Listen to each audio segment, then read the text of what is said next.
Last week, the Santa Maria Police Department, along with several other agencies, conducted a gang sweep in the city. Officers seized weapons and drugs and arrested 35 people. We were the only station on the Central Coast to capture the sweep on video. Tonight, we take it a step further. An exclusive one-on-one interview with Chief Dan Macagna about the aftermath of the operation. So, we'll toss it over to Katie Marzullo now, who was with the chief during the raids. Katie? Thank you, Arturo, and Chief Dan Macagna joining us now in studio for some follow-up, because there's a lot that goes into this and TV has a limited amount of time.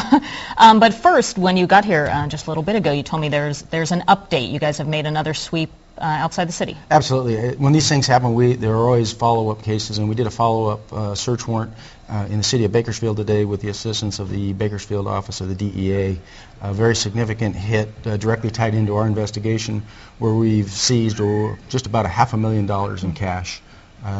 Good seizure, good tie-in to the city, and shows the significance of the people that we're dealing with. So we are to understand the West Park criminal street gang here in Santa Maria has ties in Bakersfield. They have ties all through the state of California. We did a search warrant down in Fontana that was directly tied into them.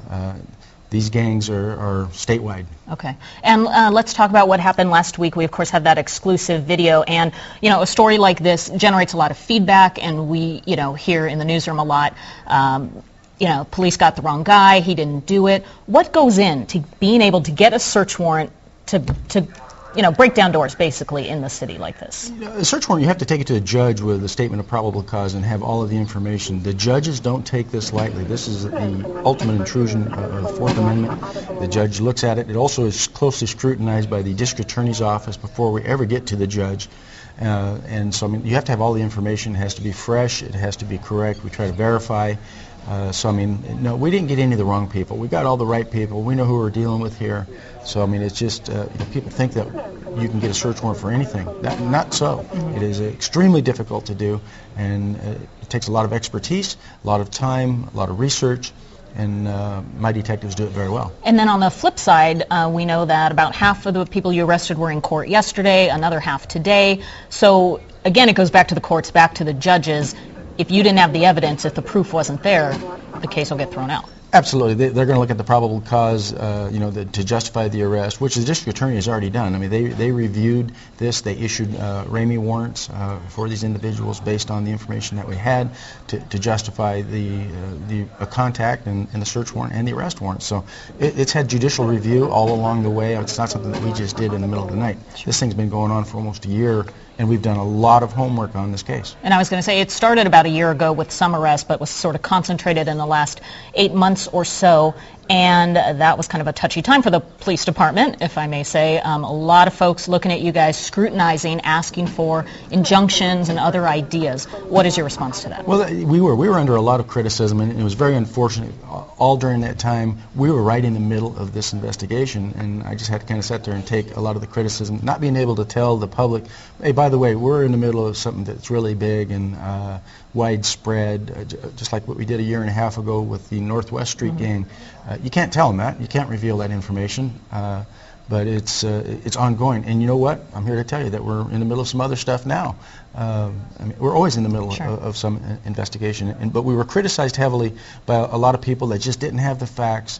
They didn't want to take the time to talk to us about it. And what's significant about the West Park Street gang is they're not in one area. The majority of these arrests or search warrants were done in the northwest area part of town, which is another gang's territory. They're spread all over the place. There's no one concentrated area, which is one of the requirements of getting a gang injunction, to clear out a specific area of a gang issue. Because an injunction is like a... It's a restraining order. Thank you. Just flew right on that. A restraining order for a certain area, but they're everywhere. Right. But they're mixed together. And they're spread out. And I think one of the unusual things that we saw is the close distance between Northwest and West Park in this whole case, where they're in each other's territory. So it's very hard to have a gang injunction saying that you can't be here in this one particular area. But believe me, at any time we feel that it would work, it would be efficient, and help operational effectiveness, I would just direct my guys, get on it, go do it, and let's get it done. Okay, and as quickly as possible, I apologize, we're running out of time. Community involvement. How can parents, neighbors, teachers, people get involved and help you guys do what you do?